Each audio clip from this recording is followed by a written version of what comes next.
Kreg is about to shock the entire tool world, and nobody saw this coming. Not Milwaukee, not DeWalt, nobody. Now, let's go. I recently got to travel up to Kreg headquarters in Des Moines, Iowa, where I got to spend a day with some brand new tools that are coming in September of 2026. It's going to blow a lot of people's mind. And it's going to fill gaps that we really have been missing in the woodworking space, including brand new corded and cordless routers. This is going to shock a lot of people because there's a gap in the market that has been ignored for a little while that Kreg's fixing to fill. Let me show you what we found. All right, we're here at Kreg. How you doing? Good. Good to meet you. Nice to meet you. So y'all got some really exciting stuff happening here at Kreg with brand new tools, as well as some stuff coming pretty quickly in the future here. Yes. So we're going to talk first about some of our accessories and some products that we have coming out for the trim router world. You've seen some that we've already launched earlier in this year, like the hinge boring jig that we have here, the circle cutting jig here, things like that you've already featured and looked at.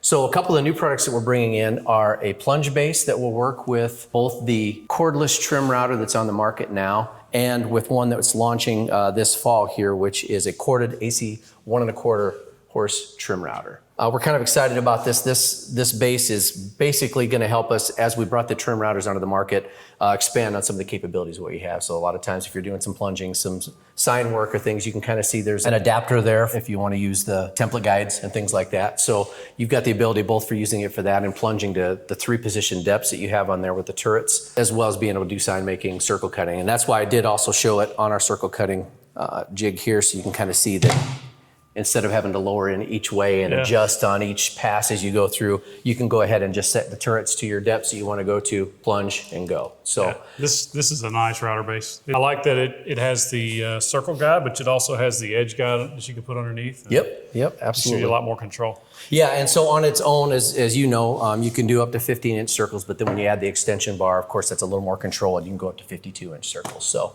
really nice in that aspect too. So this is just another product that's going to not only help this one for some of the things they're doing, but for other tasks that they're doing with their trim routers as well. This base, as soon as, like when I grab that is ergonomic. Like the way it fits your hand. Yeah. Like it feels good in the hand. Like it's like index finger, middle finger, even the pinky underneath, you can feel where you can just grip it.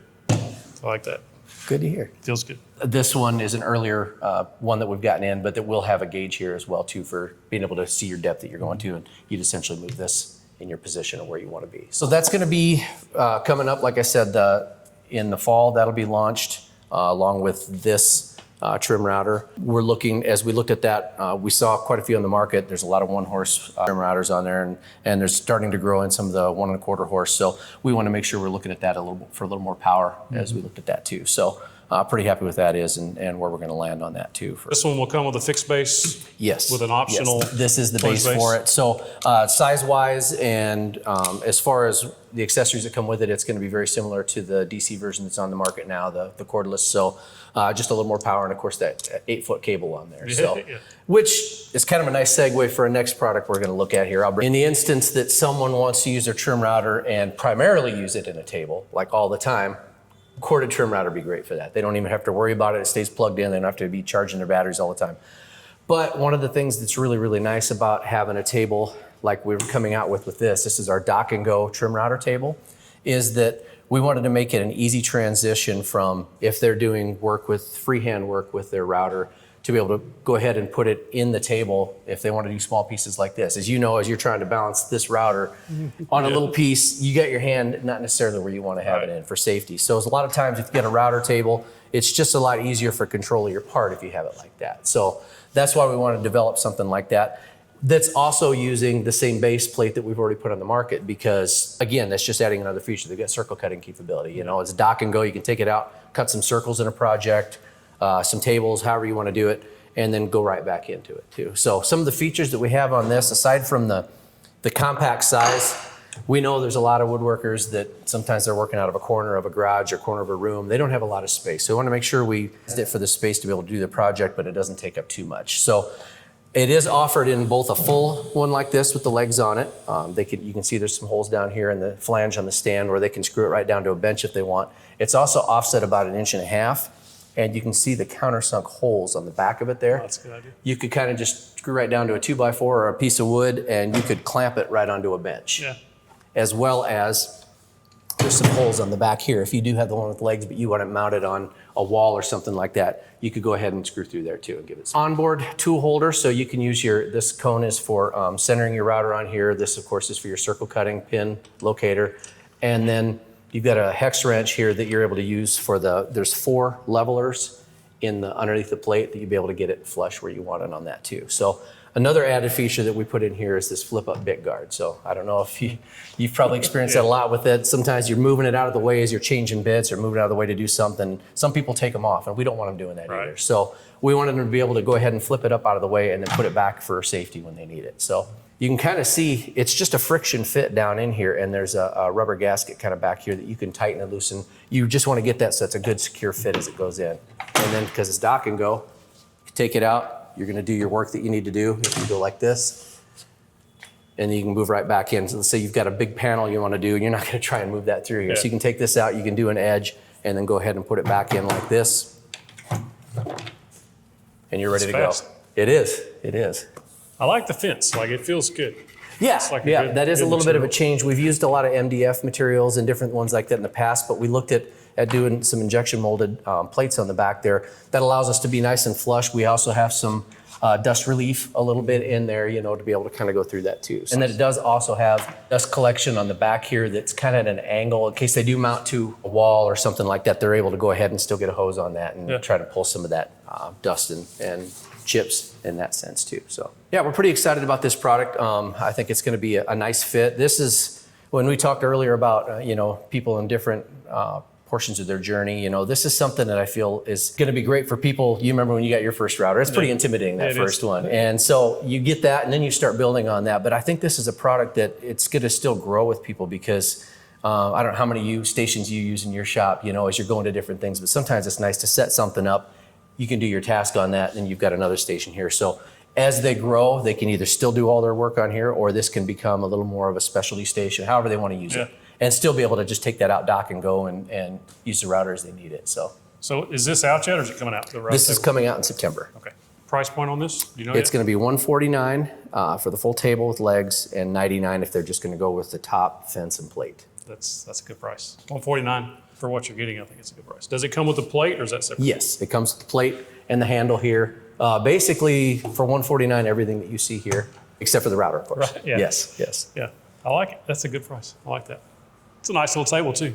It has the chamfered edges on here, so there's no sharp edges that you have. Good material, nice laminate top, so parts move freely across there. So AC and DC version, 2.25 horse. So you'll have corded and cordless. Corded and cordless, yes. Launching at the same time. Happy about that. So it'll be launched as a bare tool, and then as a kit with a 4-amp hour battery and charger, and then of course the AC version corded. All September launches? All September Y'all launches. gonna have a busy September. So we'll kind of cover this one first. I'll let you go ahead and get a little hands-on with this. So it has a lot of the features that what you would expect with this of the trigger lock on there, good ergonomic handles, the range of motion. What we looked at in the design was really making sure that the rigidity and the post was there to make sure you don't get a lot of side-to-side motion. You see that in some models. I wanted to make sure it was a nice smooth plunge as they go down through there to be able to get down to where you need. And then again, just like with the plunge base that we showed before, we have the 3-position turret here that you're able to go ahead and get to different positions if you're sign making, whatever you're doing on that, so you're not taking too much. It does have a chip guard on it, and it also comes with a dust collection port on there. How this works, and one of the features that, aside from when you're looking at a router like this, you really want that versatility that it gives, right? You want some more power for some projects you're doing, but you might need to use the plunge, you might need to do that. So we looked at that and we said, those features are good and we want to make sure we had those in there and we're pretty happy with it. And we said, if there's one thing though, and they've got limited space or limited funds and they're just gonna be able to do one router and they want to use these in the table, how can we make that experience better for them? Because typically, as you know, with the shape of most plunge routers, you can't really put those in a router lift. Yeah, they won't fit. Yeah. They're looking for a cylinder like this that's gonna fit in there. So we said, well, if they want to use this in a table, we want to be able to make it a little more usable that way to where they could go ahead and adjust their bit up and down from above instead of having to take it all the way out, readjust, or reach underneath the table and do all that. So that's essentially what we added to this is the ability to go ahead and raise and lower it from under the table. And so both the cordless and corded have that ability. For a lot of people we know, this is probably the one that they would choose if they're going to use it primarily in a table. And this way they can get their range of motion on here to get your height set exactly where you need to be up and down this way. And how that works, I'll show you a lockout system here, that when it's like this, you're in full plunge mode, right? And then when you go ahead and tighten this up, this engages the threads on here. Oh. And you're able to go ahead, that locks it in place, and then that's what gives you the ability to go ahead and wind up and down and move on the pillars. Price point on these? Price point, we are at bare tool and the corded at $249, $299 for the pack with the battery and the charger. $249 for this one? Yes. 2 1/4, 2 1/2? 2 1/4 horse, yes. And you can see there's a little bit of difference in the speed for the variable speed settings. We have 6 speeds on here. This one goes from 11,000 to 23,000 on it. It's slightly different, of course, for this. It goes from 10 up to 25,000 for the corded one. But essentially, they have the LED lights on here. A lot of the other same features that we're looking to get on here, as well as the depth gauge and things that you have too. And it has the plunge lock that you can do on here. It comes with 2 different plates. Kind of a standard plate that you'd use here, and it also has a plate that works with the adapter and comes with the adapter if you want to go ahead and use it for sign making and things like that. And then it comes with 1 adjustment wrench, and it has collet lock on there too. Nice. So if you are changing your bit, simple as reaching underneath here, locking it, use your 1 wrench on there. But any other height adjustment, that's just built right in like this. So you're able to go ahead and get it where you need to be. Great fit it'll fit in any of our router tables, but it is a great fit, especially for the PRS 2100 bench top, for someone looking to utilize tight space and things like that too. Yeah. We are also launching a new router plate that will have the pre-drilled settings for the base for these, as well as the 3 1/4 that we're talking about next. Yeah. So if someone wants to go ahead and drop it in their table, they can go ahead and get that new plate, and it's already set for them. They don't have to drill or anything like that. So That'd be nice. yeah. So what we got here? As we're looking at some of the routers that we're looking to launch, for years we've had router tables, and we've given recommendations when people ask, customers ask, what router are you going to use? What should we use with your router table? And we didn't have one to offer. So we looked at the market, and one of the most popular ones at the time was the Porter Cable 7518, which is you and probably a lot of people are familiar with, was a workhorse of a router. A lot of shops, a lot of professional shops and professional woodworkers used them. They just very durable, very strong, had all the power you needed. And that went off the market about 6 years ago. They were discontinued, and there's been kind of a gap in the market, we felt like there. There's a few that stepped up and kind of came on, but for some reason or another, they just didn't quite meet the expectations of the customer, or didn't break through, to what that was. So when we were talking about adding another router to the line, we wanted to look at a 3 1/4 horse. As you can see, a very similar type design, but we wanted to look at how do we harness what was popular of a product that's no longer out there, and how do we kind of look at this and make it something that's going to fit our system well. And so as we talk about the whole ecosystem, we've had the tables. The lift, of course, was another thing that we came out with a few years ago that's done really, really well. So we wanted a product that we can have out there that's going to, when we make the recommendation that this is the router that's going to work well for your system that you're setting up, that people are going to trust on that. So feature-wise, it's going to be very similar to what you've seen in there from adjustable speeds, 5 from 10,000 up to 21,000 RPM. It is offered in a full system like this with the D-handle type base. Or you can get it just a motor only if you've already got a lift, or you're planning on getting a lift, you want to do it that way, so you can get the motor only. So what we have done though, as we kind of looked at the design is we looked at what worked well in past designs and what things we might want to look at changing. And so one of the things we really focused on was in the performance part of it, being able to have a speed sensor in there. It's more real-time reactive, right? And soft start was another thing we added. So the earlier models of the Porter Cable one did not have a soft start on there. So we said, I think that's something that would work well on there too, especially if you got a big bit in there. It's nice that it just doesn't kick right off and scare you, right? So we added that in, and we looked at a speed control sensor that is absolutely real time. So as you're putting it under load, and we did a lot of testing and third-party testing and everything we could do on this, to make sure that as it hits, it reacts instantly. So if it hits that load and it starts to drag down, that speed corrects itself right away. And so we're pretty happy with how that's been working. Really for what that is in the testing, and we've got some graphs that we looked at and studied as far as Shelby worked through this, motor curves and things like that. And where every router you'll see, especially at a high speed, you'll see kind of it come down, and then it tends to react. And a lot of routers, they'll overreact. Sometimes they'll wind up higher, sometimes they'll drag them down and stop. That's never good. I've had that happen before too.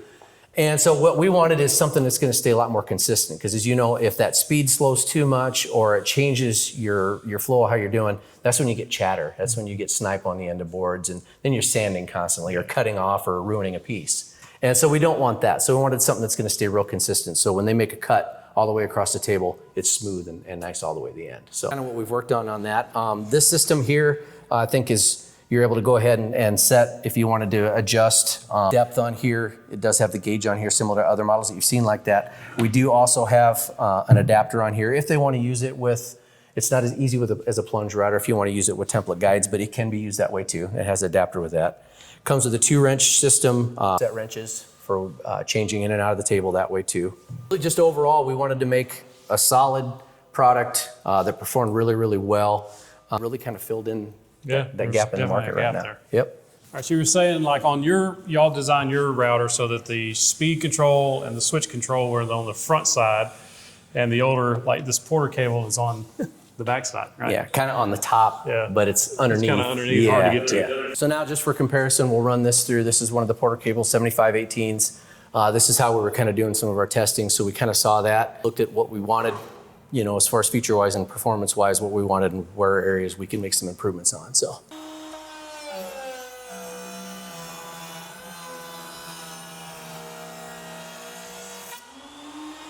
Yeah, you could hear the difference. Yeah.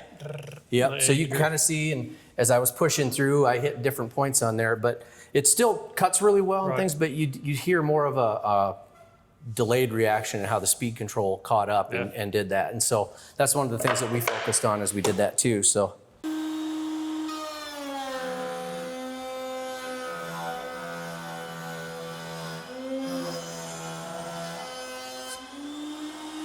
Yeah, you could definitely feel the difference in it. The vibration was a lot more too, with that chattering, like you're saying. Yeah, so it still does what you want it to do here, but if we look closely on here, you probably will see some of those chatter marks, and you saw as you moved through, it kind of changed the way you were feeding, didn't it, a little bit? Yeah, that's kind of what we're pretty happy with how that's working out. It stays nice and even, a lot smoother. The less time you're sanding and prepping a part is more time you have to get your project done, right? Yep. So that's the things we really want to look at focusing on that. So if you'd like to see the full review of their cordless track saw, you got to check it out. Click on that box right there. Click the box, get you the big old virtual fist bump.